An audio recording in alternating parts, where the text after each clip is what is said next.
Hello, welcome to the FitPro podcast once more. Another cool, exciting, and original guest today, who is Paul Taylor. Thanks for joining us today, Paul. Absolute pleasure to be on, John. Thanks for having me. Now, it's really difficult to describe you because I've met you several times we speak at the same conferences and things like that. And you've kind of, I feel like we've all grown, but you've gone very much into that brain space. Yes. You have a podcast, you've written a book, Death by Comfort. There's a lot that you've done, and there's a lot in your history and what you're doing right now. How do you describe where you are now, first of all? How would you describe what you do? Yeah, I would say, because it's complicated, but I kind of say I'm a corporate speaker, author, and podcaster. Right. So my main business these days is corporate talks. So I do everything from keynotes at conferences to half day, full day, 2-day sessions, with a whole range of different organizations, government, non-government, military, but mostly in that area of peak performance, resilience, hardiness. That's the sort of area that I operate in. And I kind of combine my military background. I spent 8 years in the British military with all the research that I've done. So as a nutritionist, neuroscientist, exercise physiologist, and just submitted, John, my PhD in psychology. I noticed that. I was going to say, are you willing to share the title of that with us? Yeah, if I could remember it off the top of my head, because it's a they're bit normally long. Yeah, but it is basically that psychophysiological underpinnings of cognitive fitness. So it's assessing multimodal interventions in high stakes environments, which is a bit mouthy, right? It's quite very geeky, but basically what it is a combined body-brain approach to enhancing performance under pressure. So cognitive fitness was a term that was coined by my PhD supervisor, one of them, Eugene. He is the principal scientist at the DST group in Australia, Department of Science Technology Group. So they basically oversee all military research and interventions. And so this cognitive fitness is about performance under pressure and what are the key trainable elements of performance under pressure. I was involved in a big study where we basically assessed these trainable cognitive primaries and rated them. So we brought a bunch of military psychologists, a bunch of sports psychologists from around the world and business psychologists, and we all had to rate these things. It was called a Delphi study. So that kind of then informs interventions to improve performance under pressure sustainably. So think of elite levels of the military, elite levels of business, and elite sport. Like, how do we help these guys perform sustainably under pressure? Really interesting. And, ironically, I literally finished a book called Do Hard Things. 2 days ago. Right. So when I was just waiting as you describe it there, and then you went sustainably, and I'm like, oh, so modernity has hit across the board now. So I guess the thing that I'm really interested in is when you talk about peak performance, and there's this old horrible adage of no pain, no gain that kind of doesn't make sense, and we should kind of consign to history. But peak performance requires a certain level of discomfort. So how does it give me some of your thoughts about what is a healthy level of discomfort in the pursuit of peak performance? Yes. And how do you know when you've gone that bit too far? And we were just talking about it just beforehand about saying, all right, then I want to push harder in my workouts, but actually I know my body would, like it if I respected it enough to let it go at its own pace, kind of thing. So how do you know when it's too far, and just how hard, how uncomfortable do you need to be in that look, realm? it's a really interesting question, and there's no absolute answer to that, like many answers, but and this has been investigated as part of cognitive fitness. So part of that is discomfort tolerance, right? That's what it's called in the academic literature, your ability to tolerate discomfort. So we have discomfort and distress tolerance. They're often separated, right? So distress more psychologically, discomfort tends to be physically, but often they're lumped together in that discomfort tolerance. And that is actually quite predictive of success in things like special forces selection training. Those who are able to tolerate more discomfort tend to pass. Elite athletes, the best of the best, tend to be able to tolerate discomfort more than the best of the rest. So it is important, but there's a lot of research now that those people at the very top can be doing themselves damage, because they're pushing themselves beyond that, what we call hormetic state. So this kind of opens up a big can of worms in the science of hormesis, which I'm a massive fan of. I collaborate with my mate, Professor Grant Schofield, who you may know. So basically, hormesis is a branch of science that refers to sublethal exposure to stressors or toxins, which at high levels can kill you, but at low to moderate levels, especially intermittently, induce stress resilience or resistance, and actually protect the host. So let me give you a really obvious example is exercise, right? It is something that if you don't do any, it's no good for you. You do some, it's better for you. You do more, it's even better for you. But then there comes a point where there's this trail off, and it's called the hormetic curve, where people who are doing super amounts are no better off than those who are doing a little. And eventually it kind of crosses over the axis where it becomes damaging, right? And that's where, if you're just to go out and run for days and days and days on end, that creates damage. And we now know that marathons, triathlons, there's significant markers of heart damage after those sorts of things, right? So that's a hormetic stressor, exercise. Now, what's the right dose? Well, the optimal dose for you might be different than the optimal dose for me, right? And so there are a number of things that go into this. With exercise, you got to think about your training history, your age, all of those sorts of things. But with other hormetic stressors, you got to think about what's the overall load, stress load, right? Often that's referred to as allostatic load. And you have to take that into consideration. So exercise is a hormetic stressor. There's certain nutritional components, such as certain polyphenols that are hormetic polyphenols, in that they are small doses of poison, but they actually, because they're very small doses, they upregulate protective genes.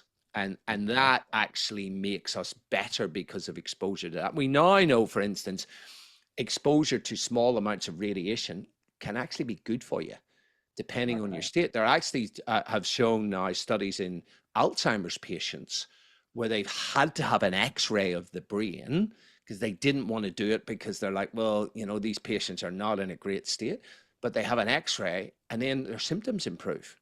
Not go away, but they improve. And it's the stress, the mild stress on the neurons activates these protective genes. So basically, what we know, things like cold exposure, heat exposure, exercise, these are what we call evolutionarily conserved mechanisms, which means you see it across timelines of evolution and across species. So rodents, cats, dogs, monkeys, humans all respond to the stress of exercise, the stress of heat, the stress of cold by upregulating protective genes that actually make you not only more resilient, but healthier because of exposure to that intermittent stress, right? So there's now over 600 identified hormetic stressors in our environment. But the key is nobody knows the dose, right? I mean, there's been so much research in exercise science, and nobody could actually tell you what's the optimal dose of exercise. And anybody who's got their head screwed on will start the answer with, it depends. All right. Well, you're opening up a really nice can of worms there in that whole field of stress, which everyone has an angle on. But this one is an interesting one because what we're not talking about here is, oh, stress is bad for you. What we're trying to talk about here is, how is it good? So now mental and emotional stress is huge in our world now. So, is it true that a lot of those mental and emotional stresses of a modern world, okay, of a non-hunter-gatherer society, are they pretty much all bad? Like, or is there a way of dosing ourselves so that if we could control, oh, I know that's going to be a stressful thing, so I'm going to stick it all on Tuesday, and then not on Wednesday and Thursday, they're pretty easy days. Is there a way that we can start using it to strengthen our tolerance and resilience? Oh man, absolutely, and you're right into the sweet spot of my PhD. Right, is in looking at this exposure. So, and I'd start the answer to that question with a question to your listeners. Right, think about your biggest achievement in your life. Right, something that you are super proud of, and did it involve stress and being out of your comfort zone? And for probably 99% of the audience, the answer would be yes. It involves stress and being out of my comfort zone, because that is where we grow, right? And stress has really, it's got a bad name because of some of the early research on stress and stress hormones and all this stuff. But we know that there's two types of stress. Us physiologists talk about two types of stress. There's eustress, E-U-S-T-R-E-S-S, and de-stress. Eustress is the type of stress that actually makes you better, and de-stress is the type that makes you worse. And if we go back to the exercise thing, it depends on, as you will well know, John, and many of the listeners will know, it depends on the frequency, the volume of training, the intensity of training will dictate whether that's a eustress and de-stress. But the other thing that plays in is the quality of recovery as well. And these are pretty transferable variables when you talk about psychological stress. So I talk a lot in my chats to corporates about this exact thing, that it depends on the intensity, the duration of that, the overall volume, like is it happening day after day, the frequency of it, and that's where we tend to get overloaded, right? And that's where what could be eustress turns into de-stress when it continues unabated, right? Or it can be different things for different people. Now, what then plays into, particularly in the psychological literature, is this whole area of research around challenge and threat. So what we know, say we are both exposed to a potentially stressful situation, whether it's giving a talk, something like that, in front of 1,000 people, right? Now, I'm a corporate speaker. I'll probably get excited about that, right? You may get excited, but if you've never done it before, that would terrify the shit out of you, because you're just thinking about threat. And am I going to look like a dickhead, and do I know my stuff, and all of that? Whereas for me, it's that sort of challenge. But this can be anything. It can be a massive restructure in the organization. It can be any psychological challenge. If I am to view it as a threat and you view it as a challenge, we know our physiology is very, very different. So me viewing it as a threat and thinking about all the negatives, and this could be, there's a big corporate change going on, and I'm thinking, oh shit, I'm going to lose my job. How am I going to do that? I've got a young family, all of this stuff. And you're thinking, hey, where's the opportunity in this restructure? In me, cortisol is activated. through the HPA axis. And in you, it's the fight or flight that's activated, the SAM axis. Now, the SAM axis, or fight or flight, which everybody knows it, involves the chemicals adrenaline and noradrenaline. Our American friends call them epinephrine and norepinephrine.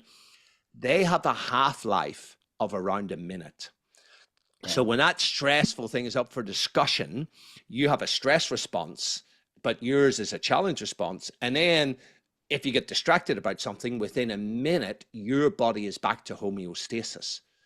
Cortisol, which is activated in me, has a half-life of more than an hour.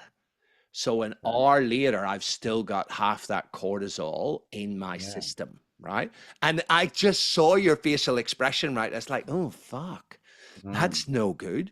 And that's the thing. Like, when people are viewing stuff as negative and stress and whatever, or stressing about the news, and they're in that constant stress state, they've got cortisol coursing through their system. And we know that in the short term, cortisol works in with your fight or flight. It acts like a SWAT team. Together, they prepare you for action. But if cortisol stays high for long periods of time, it makes you fat, it makes you sick, it destroys your brain function and your mental health. So perception is really key. Now, when you dig into the challenge and threat literature, people really can only really lean into that challenge idea if they believe they have the resources to meet the stressor, right? Okay. This is where I always talk about that book that you mentioned at the start, Do Hard Things, right? Because if you do hard things, I'll give you a great quote, one of my favorite quotes, Epictetus, the Stoic philosopher. We must all undergo a hard winter training and not enter into lightly that for which we have not prepared. And he was talking about life. So if you are brought up as a kid with that challenge mindset and encouraged to do hard stuff, but the key thing is it's got to be just out of your comfort zone. Sometimes stuff that's within your comfort zone, but sometimes in that stretch zone, not in the overload zone. If you have that constant upbringing, you start to naturally develop that challenge orientation and that self-belief that I can overcome hard stuff. Whereas if you were brought up as a kid and you were overloaded with stuff, you tend to go into that defeat response. And often what we then see now, and this is coming out in the literature, is that then you it's a defeat response and you don't mount a stress challenge and you engage in avoidance behaviors, right? So, and these can cross. So some people can have challenge orientation around physical stuff, but a threat orientation around psychological stuff, and vice versa, right? Now, often they do overlap each other. This is what's called the cross-stressor effect. And research shows that when people regularly engage in vigorous physical activity, not only do they enhance their ability to deal with the stress of exercise, but they also enhance their ability to deal with psychological and emotional stress because they're training their stress response system globally. And this is the thing I like to people to understand.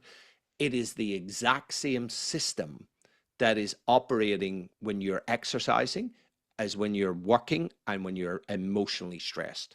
It's the same system, the same hormones. So along the way there, then, it actually is on us to define the feelings that we're having in the right way, in inverted commas, i.e., I'll give you an example. My first keynote was in 2020, and I didn't realize how different it was to delivering stuff at conferences, and it's really different. And it hit me hard that it was so different.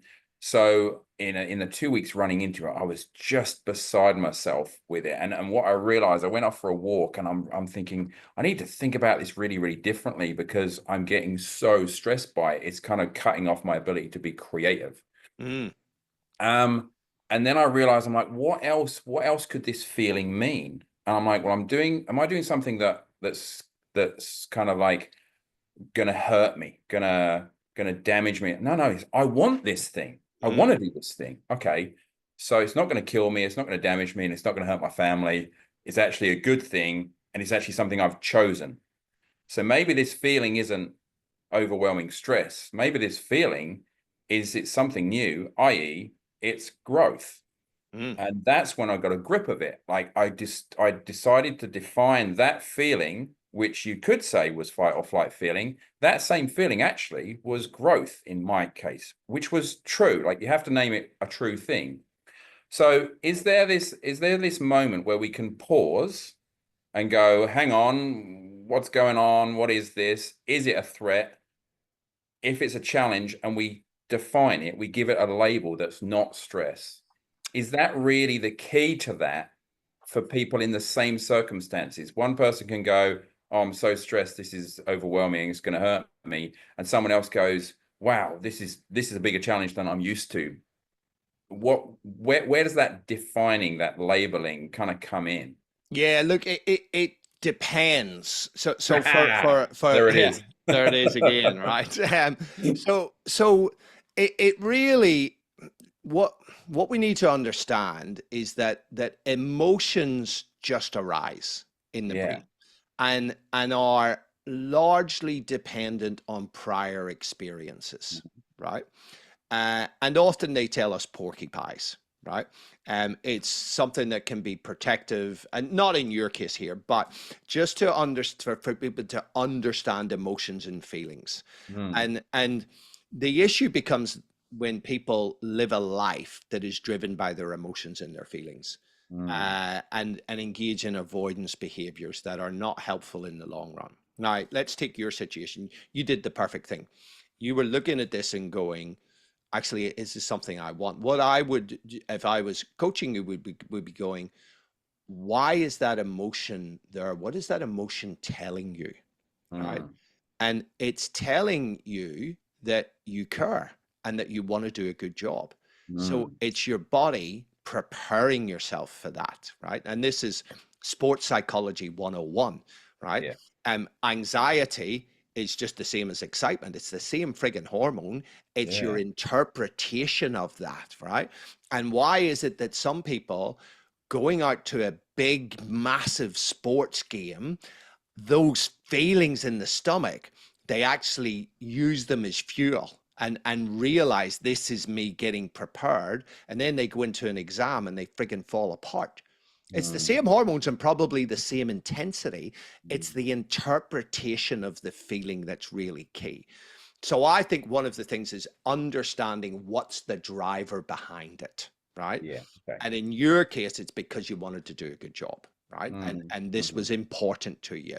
Really and it's important. basically then just saying, okay, Brian, we got this. It's like you're like a caged lion. And this is what I used to say with athletes, right? That nervousness when they're going into performing, this is just like going on the stage. That's your body preparing itself, right? For combat, for performance. And sometimes you just need to say, it's not time, right? And take a few deep breaths and control the physiology. Now, this kind of loops back into the question that you asked earlier on. And how do you know when it's too much? So this really gets into the autonomic nervous system, and monitoring and modulating your autonomic nervous system. For me, some of the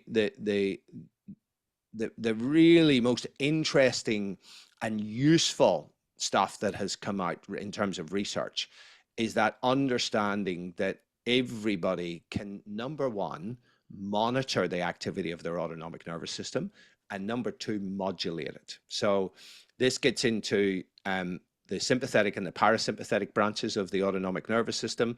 People will know sympathetic nervous system is fight or flight, the stress response. But the flip side of that is the parasympathetic, rest, digest, recover. And for me, it's like two sides of a seesaw. And you need to be in balance. Not every day, right? You can have stressful days and stuff like that. But over time, that has to be in balance, right? And as you well know, John, everybody can monitor it with heart rate variability. That is a very sensitive measure of the stress load or allostatic load on your body and your brain, And I'll give you a great example.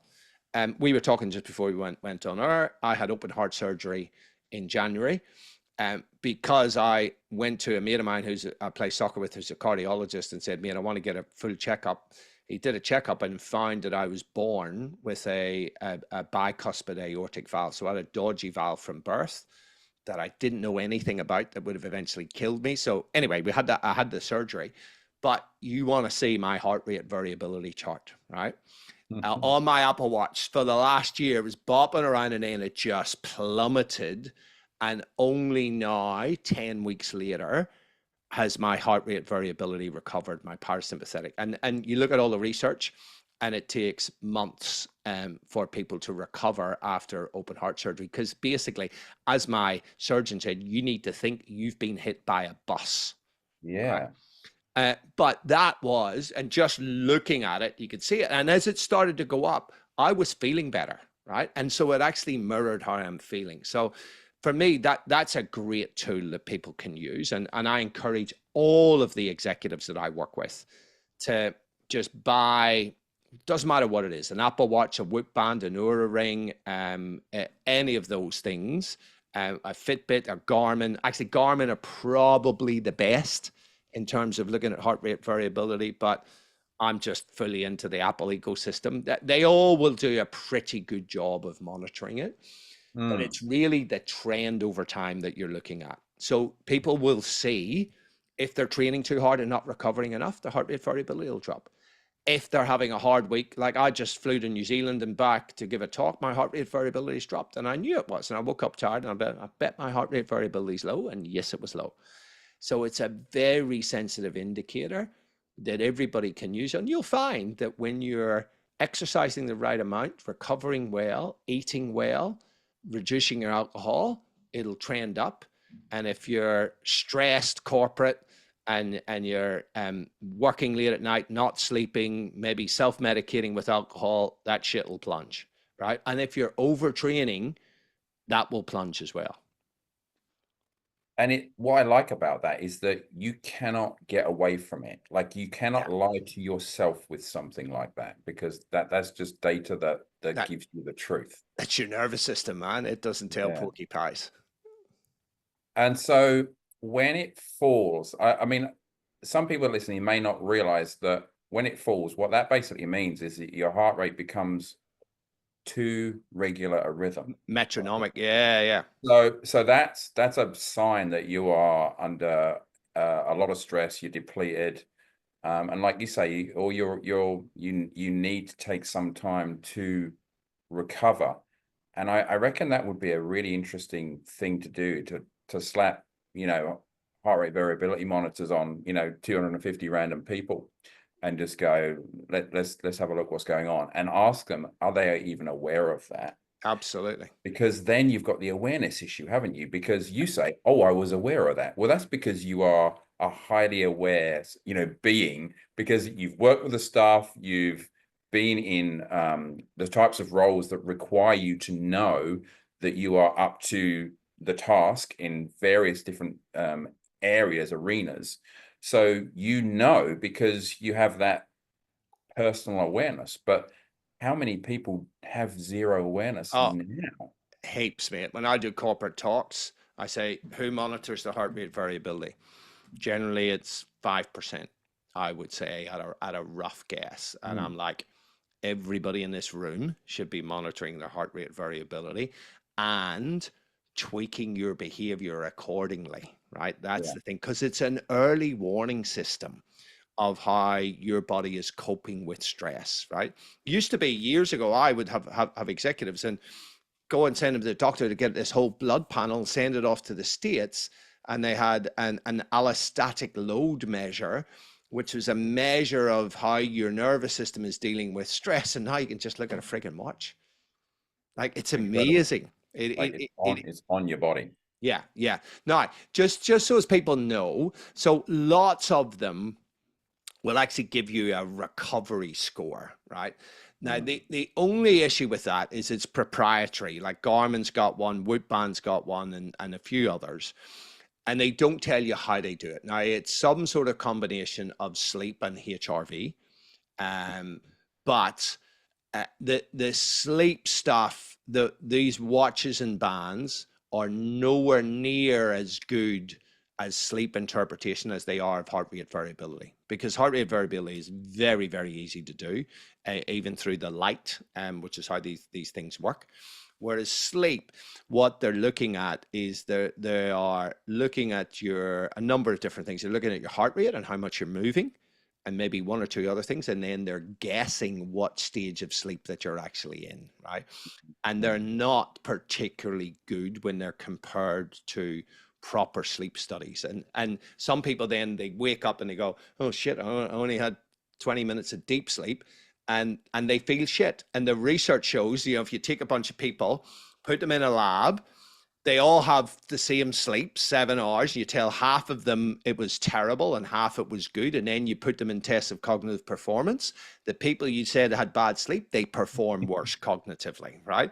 So there's the placebo and the nocebo effect. So just being aware, particularly with these recovery scores, I actually like the ones that give you the raw data. Right. So there's a couple of things, and I don't have any affiliation with them. Elite HRV I used to use. I'm now on to one called Morpheus.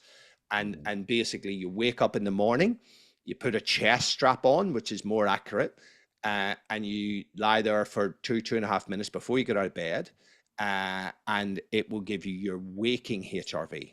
That is the best measure, because that's after sleep when the recovery is happening, right? So if you look at your Apple data or any other data, you'll see heart rate variability is all over the place throughout the day, and then they average it out, right? And that depends. Was I excited? Was I exercising? Was I stressed? You know, there's so much shit that goes into it. So the waking HRV, if people really want to dive into this, getting a chest strap and, Elite HRV, I think, is an app that's free. Morpheus, you buy, I think it's only about $100, and they give you a chest strap. But their stuff is really, really good, actually. Because this morning, I'll give you an idea, right? So I've been doing CrossFit for about 4 or 5 weeks. Don't tell my surgeon. But normally my red zone, which is about 90% of your max heart rate, that's where you're in overload. Normally, and it's not exactly 90%, it's where you're getting to that overload training. It's normally 150, 152 beats a minute on all the sessions. And once it goes red, I back off a bit. Today, because I've been flying to New Zealand and back and didn't have great sleep as well, it was at 140. It went into the red zone. And I'm like, what the fuck? What's going on? And then I'm like, I know why that is. Because my tolerance has changed, because my nervous system is not doing well because of all that travel. Does that make sense? Yeah. So some of this stuff is getting really, really good, is what I'm kind of getting at. Now, I feel like I should mention the book, and I've just noticed you've strategically got it facing forward behind. I know, yeah, exactly. It's like I remember interviewing someone. I thought, oh, I should do that as well. Their books all over the place. Like, it's a great title. It gives an idea of it's a take on modern society. But do you want to give us what I guess why did you write that book? Like, what message are you trying to get out to the world? Because I reckon all of us that want to write, we want, it's like, it sounds pretentious, but it's a legacy piece, right? We want to leave something behind that'll actually go, okay, then if you read this, maybe things will be a bit better for you. So what were your motivations for that, and what was your message? Yeah, so the motivations were because of all the talks that I've done to thousands and thousands of people, and the fitness industry as well, and then just hearing from people about the stress and their physical health and their mental health, and just knowing what was driving it, right? Is that I wanted to get that message out. And it's called Death by Comfort: Why Modern Life is Killing Us and What We Need to Do About It. And basically, the message is, we are hunter-gatherers. Our genome is a hunter-gatherer genome. It hasn't changed significantly in 45,000 years. and it requires and expects us to behave like hunter-gatherers. And we've been plunked into an environment that is very alien, right? We are so built on movement, right? That physical exercise releases myokines, these molecules that get outside of your muscle and signal to organs, all of your organs, how to behave, and basically make them healthier. There's now over 600 myokines that we have identified. These are molecules secreted from your contracting muscle, and we only know what about 60 of them do. But we know they improve the health of your immune system, your stress response system, your gastrointestinal system, your pancreas, your liver, your brain, your skin. And muscle is a secretory organ. And when we don't move, we starve ourselves from those signals. And then we are now eating a diet, like for all of our history, we have eaten stuff that has been alive and minimally interfered with by humans. Now more than 50% of food consumed in Australia, New Zealand, United States, United Kingdom, and Canada is ultra processed shit, right? And there's more and more research coming out about how it's disrupting the gut microbiome and driving physical and mental health. And then we are not sleeping because we're too stimulated, and we're bringing bloody phones into the bedroom, and all of the light at night is disturbing our circadian rhythms. And most people don't realize your hormones run off circadian biology, and so do most of your cells, right? When you mess with your sleep and wake time, you mess with your biology. And then we're more digitally connected than we've ever been, but less socially connected. You know, we're the loneliest generation ever. And so I wanted to write about those fundamentals, and about also how that when we're cold and when we're hot, that there's signaling stress response proteins that actually are good for us. So now we actually have to go out and chase the stuff that happened naturally to our hunter-gatherers. We've got to intentionally go to the bloody gym, right? We've got to be really mindful about what we eat. We've got to have sleep hygiene practices, right? We've got to make a real effort to catch up with people face to face. And then, you know, with the whole stress thing, we don't have the severe stresses, but we just have our stress response systems turned on at low to moderate levels for long periods of time. And that's when it becomes debilitating. So that was a very long-winded answer, but it was basically, the book is about, it's all the stuff around the research on that, but also what to do about it. And then a big section on behavior change. Because lots of people know what they need to do, but aren't doing it, right? No, well, there's that as well. Yeah. And for me, I mean, God, it sounds like a good read. I haven't read it, so I need to now. That sounds really up my street. And then what you were saying there is, it's almost like we've gone from, as hunter-gatherers, all the things that we needed to do to keep us healthy was incidental. Absolutely. Now it has to be intentional. Like that. Correct. So, oh God, we've really done a job on ourselves, us human beings. Hey, we now live in a place, in an environment in which we couldn't have designed something intentionally better to harm ourselves. It's that the built environment is set up to screw our metabolism. Yeah. And it's the life of comfort and convenience, right? Hence death by comfort. And people are like, well, I don't feel like exercising. I feel like some treat foods, right?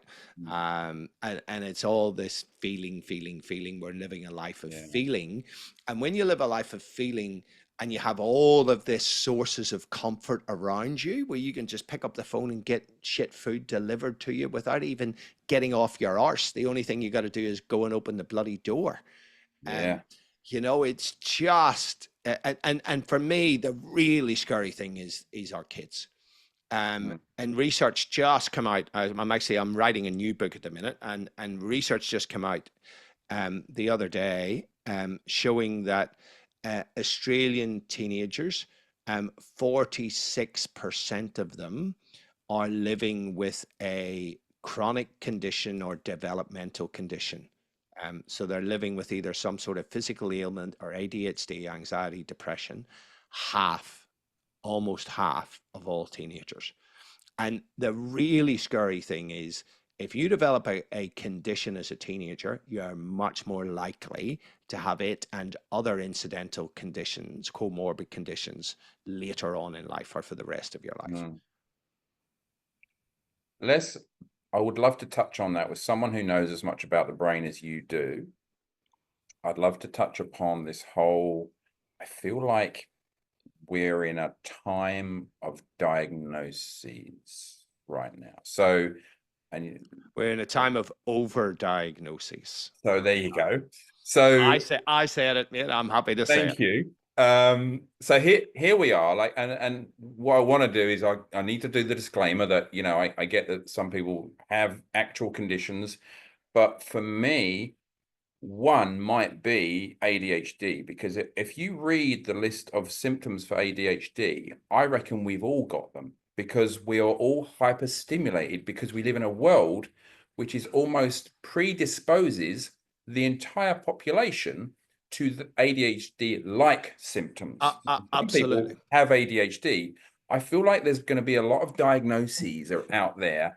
I feel like every second person at the moment seems to have a new diagnosis of ADHD.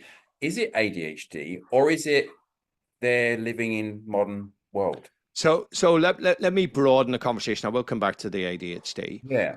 With the latest DSM, the Diagnostic Statistical Manual, which is the Bible of psychiatry, there are now over 100 recognized psychiatric conditions, over 100 ways that we are fucked up, right? Now, there has been a progressive loosening of the diagnosis, right? Now to the point where I interviewed Dr. Mark Horowitz on my podcast. And he said that with the latest version of the DSM, 85% of people meet the criteria for a psychiatric condition. 85%, really.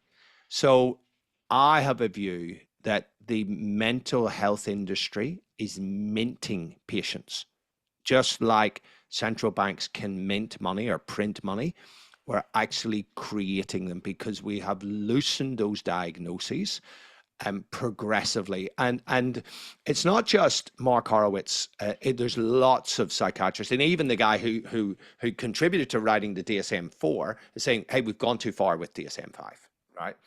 Okay. And there's a pill for every ill now, and we are pathologizing natural human emotions. We're pathologizing, hey, you've just lost someone, you're feeling grief, there's a pill for that. You're feeling a bit nervous about going to the party, you have anxiety, there's a pill for that, right? And we're taking this easy way out. But what a lot of doctors don't realize, and here's another problem. 85% of psychiatric medication, 85% of psychiatric medication in the United States and in Australia, and I'm sure it's similar in other countries like the UK, but I don't know the data, are prescribed by non-psychiatric doctors. So you have general practitioners who are not trained in this stuff are prescribing the vast majority of the medications. Now, these medications have a shitload more side effects than people know, because, and I've interviewed Professor John Reed on this, he talks and has written many studies about this. When a drug is getting designed and it has to go through safety trials, they've got to look for side effects, and they only ask about a small number of things. So guess what happens if you don't ask about the side effect? It doesn't actually exist. It doesn't exist, right? John Reed and others have done surveys of thousands of people who are on these medications and find that almost 70% of them are suffering from 10 or more side effects, right? And around 50% get suicidal thoughts because of the medication, right? If I was to give you the whole list, it is frightening, absolutely frightening. Now, and let's be clear, this is not a judgment on people who are on these pills.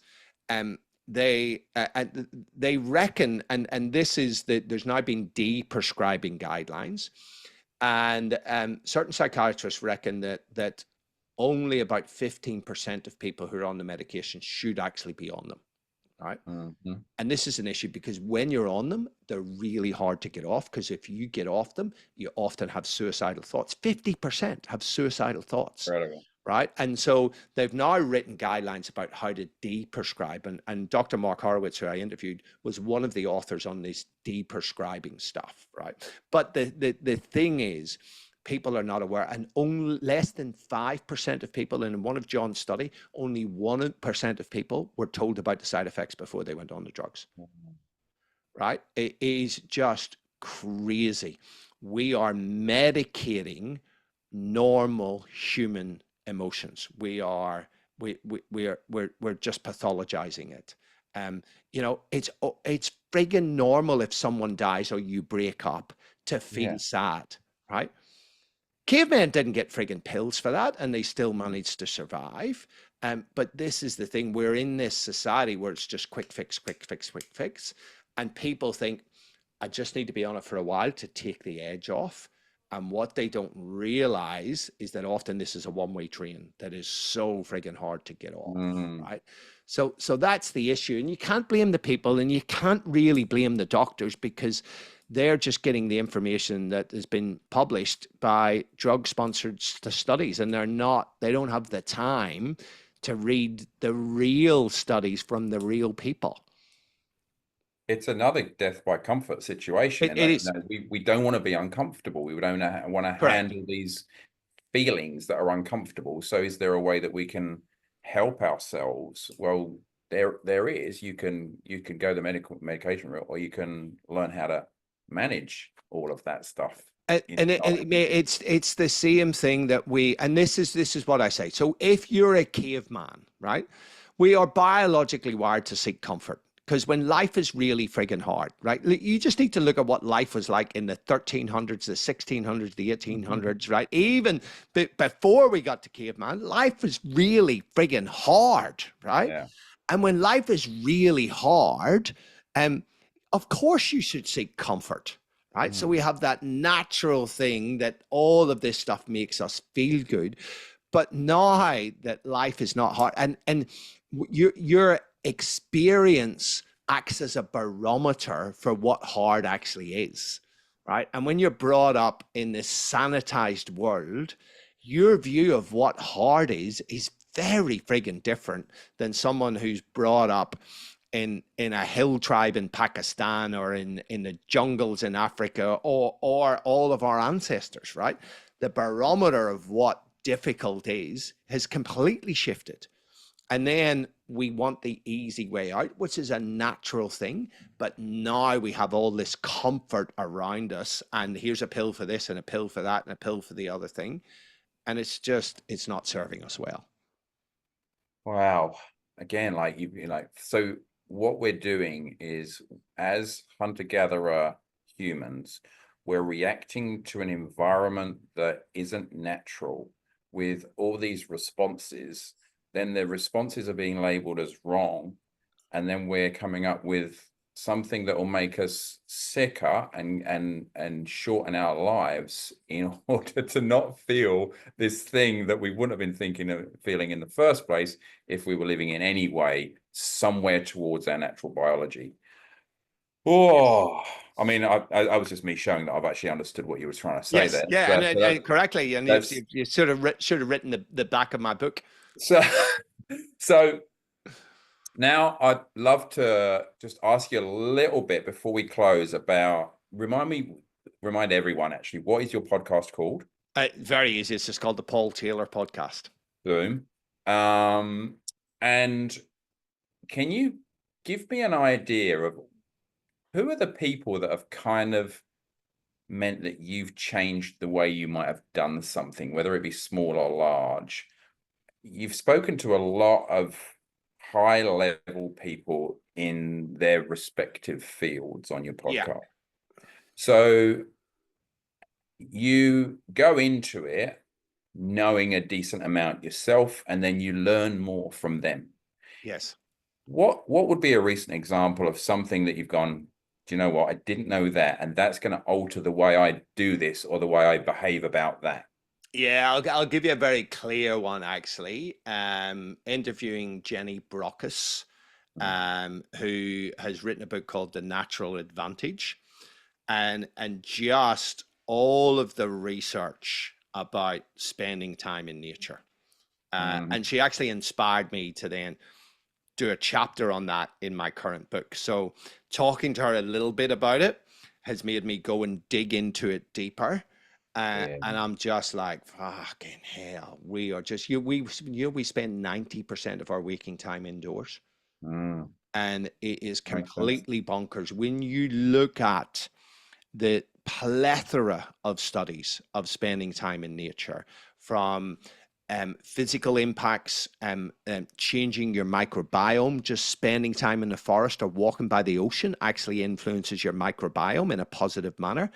Getting in your hands in dirt influences your microbiome, but also your psychology as well. You know, just showing that people spending just a couple of hours in nature actually change their immune function, their salivary cortisol, all of that.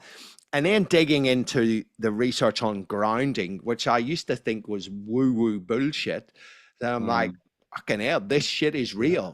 And we need to get our feet or our body in contact with the surfaces of the earth, right? And it's not woo-woo, it's biology.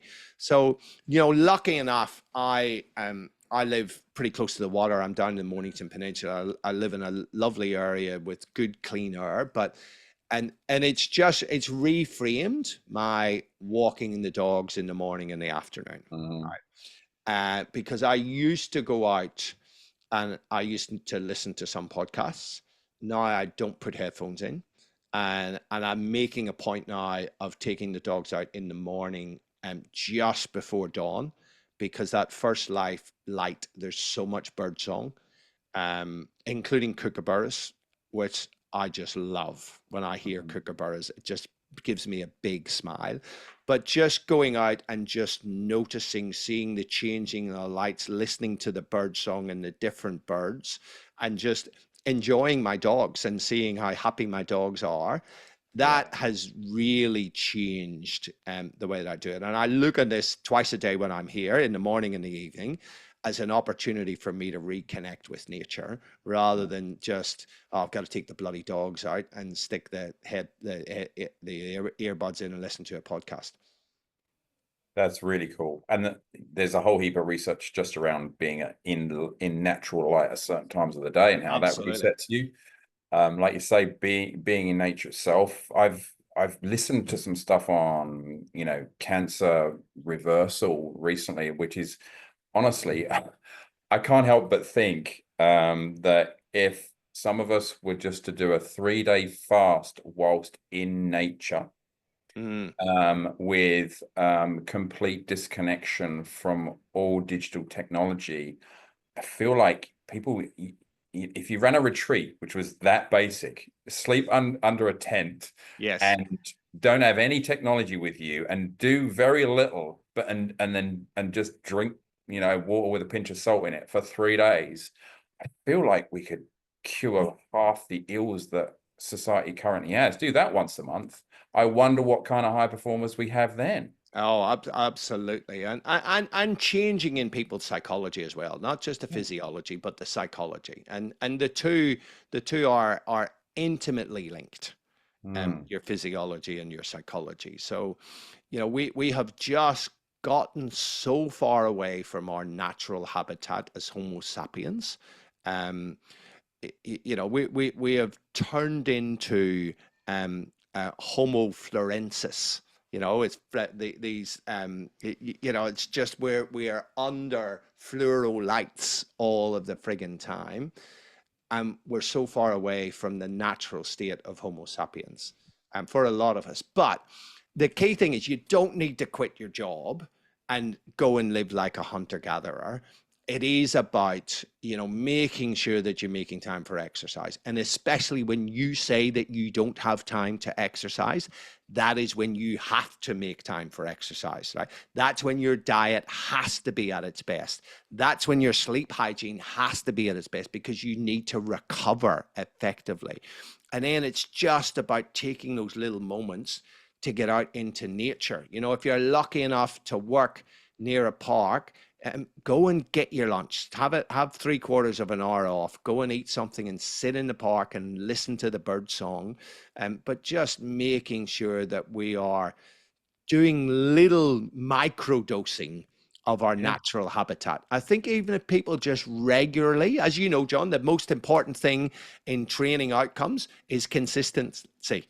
And if we are to regularly microdose in our natural environment, and then occasionally spend a longer time submersing ourselves in it, I think we would be much better off as a species.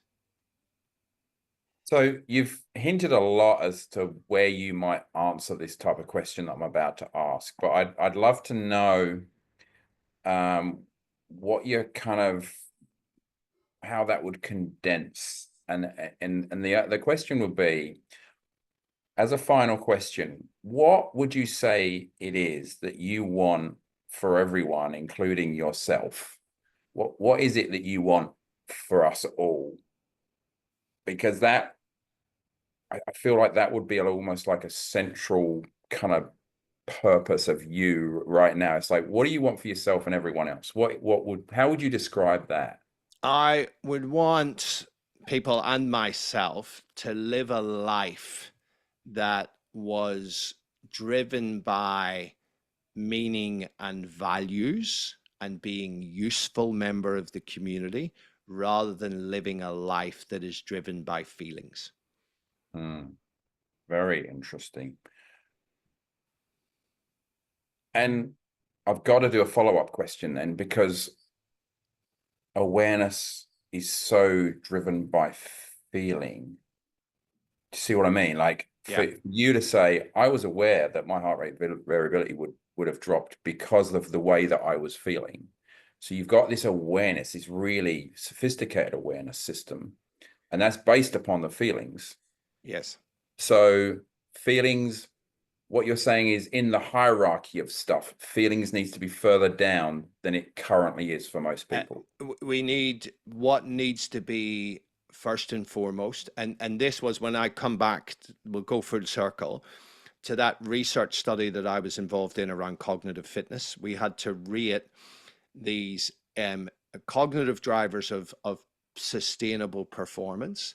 The number one thing that everybody rated, this is across military psychologists, sports psychologists, business psychologists, was attentional control. Being in control of your attention is key, right? Because attention, whatever you pay attention to, your brain commits cells to it, right? And we are surrounded by attention thieves right now. Digital stuff, right? That is just stealing our attention away.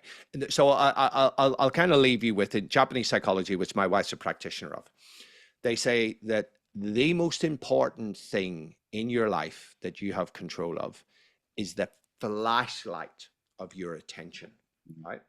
And as a neuroscientist, I love it because, as I said, whatever you pay attention to, your brain commits cells to it. The issue for a lot of people, particularly when we talk about mental health, is that the flashlight of their attention is shone in their own heads for long periods of time, where they're struggling and wrestling with their feelings and their emotions, and they're trying to change reality. They're trying to change other people's behavior in their heads. They're trying to change their experience. And we need to get our attention out of our heads and into the real world and do what needs to be done, despite the fact that the universe has just given you a shit sandwich, right?